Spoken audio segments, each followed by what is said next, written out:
श्री गुरु चरण कमलेभ्यो नमो नमः। बहुनाम जन्म नामन्ते ज्ञानवान प्रपद्यते। वासुदेव सर्वमिति सा महात्मा सुदुर्लभा। आत्मदर्शन अमृतवाणी 1999। सदन जी जगन्नाथपुरी जा रहे थे। एक दुष्चरित्र महिला ने अपने पति को मारकर उनसे स्वच्छंदता प्राप्त करने की इच्छा व्यक्त की, पर सदन जी तो पूर्ण पवित्र थे। उन्होंने कहा, माँ, आपसे तो मैं बेटे की तरह ही मिल सकता हूँ। तब उसने चिल्ला कर सदन जी को अपराधी साबित कर उनके हाथ ही कटवा दिए। पर भगवान तो सर्वदर्शी हैं। उन्होंने पालकी भेजकर सदन जी का आतिथ्य स्वागत किया तथा दर्शन करने पर ज्यों के त्यों हाथ दे दिए। वाणी 2000।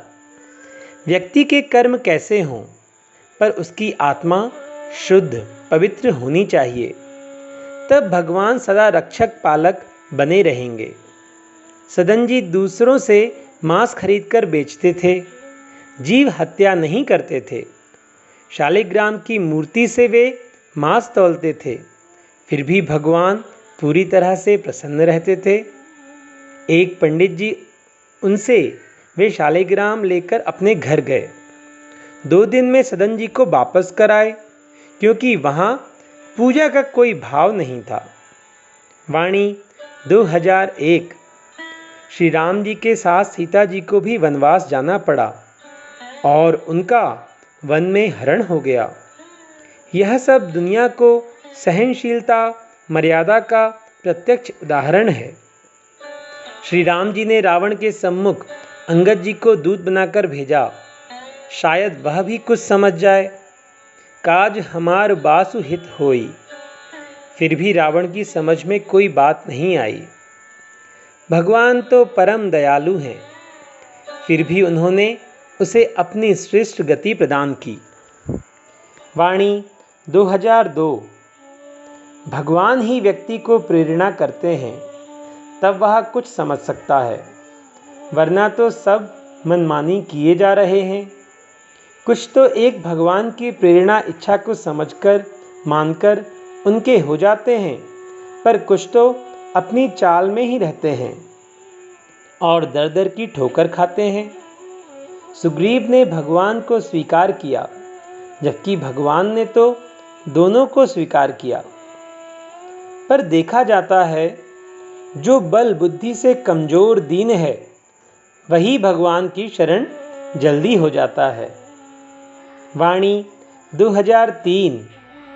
कुछ लोग ऐसे हैं जिन्हें जीवन के अधिकांश भाग में भगवान की भक्ति प्राप्त हो जाती है, जबकि कुछ लोगों को मरण काल के समीप मुक्ति भक्ति प्राप्त होती है।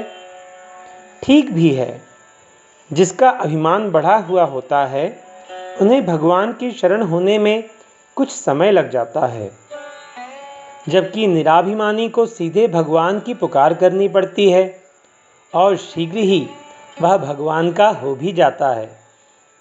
वाणी 2004। ध्रुव जी बेचारे सीधे भगवान से मिले। उन्हें सीधा आश्वासन मिला था कि तुम्हारे पास एक चीज़ नहीं है, इसलिए वह कमाओ, प्राप्त करो। खैर, थोड़े समय में ही भगवान ने उन्हें स्वीकार कर लिया, क्योंकि वे तो पहले से उन्हें स्वीकार कर चुके थे। बिना अधिक समय खर्च किए भगवान और ध्रुव एक हो गए।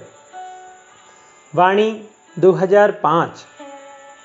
व्यक्ति को पता चलता रहता है कि मैं क्यों परेशान हूँ, व्यथित हूँ। यह सब होता है अहंकार के कारण। अहंकार दूर होता है, तभी सारी परेशानी दूर होती है। भगवान कहते हैं, थोड़ी रहम दिल हो जाओ, पर व्यक्ति कहता है, नहीं, मैं ऐसा नहीं हो सकता। तो भगवान भी पीछे हट जाते हैं कि करो भाई, जैसी तुम्हारी मर्जी। वाणी 2006। भगवान तो भक्त के लिए छोटे हो जाते हैं कि उन्हें चाहे जहाँ भी डोरी बांधकर घुमाते रहो, पर इस बात के लिए संसार की हर बात को छोड़ना होगा, सबकी अनदेखी करनी होगी, राम की सब सहनी होगी।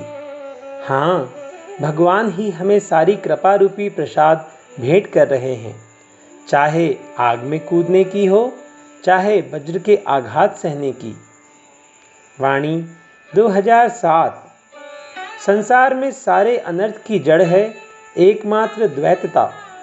हाँ, मैं किसी से छोटा ना रह जाऊं, कोई मुझसे आगे ना निकल जाए, यही है सारे द्वेष विकार शुरू होते हैं, भेदभाव शुरू होता है, और यह सब होता है परमात्मा की सत्ता को ना मानने पर। वाणी 2008।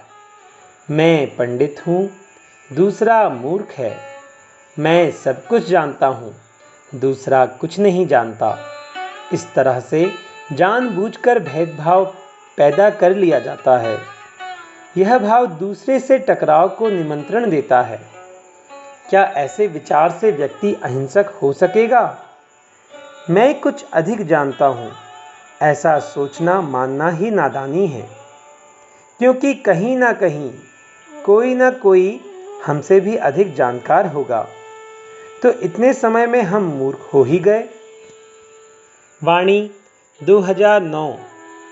मैं ऊंची जाति वाला हूँ, बहुत जानकार हूँ, बहुत धन वाला हूँ, बहुत पढ़ा लिखा हूँ, मेरे पास बहुत आमदनी है, मेरे पास बहुत आदमी हैं, मेरे पास बहुत बड़ा पद है।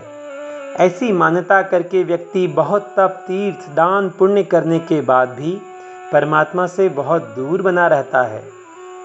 वाणी 2010। मैं कुछ भी हूँ, ऐसी मान्यता वाला व्यक्ति कोरी फूंक भरे रहता है।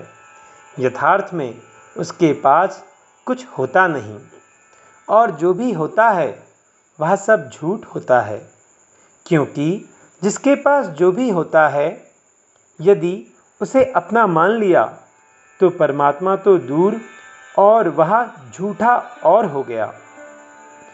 सारी संपदा वैभव परमात्मा की ही है, इस पर अपना आधिपत्य जनाने का हमको कोई अधिकार नहीं है।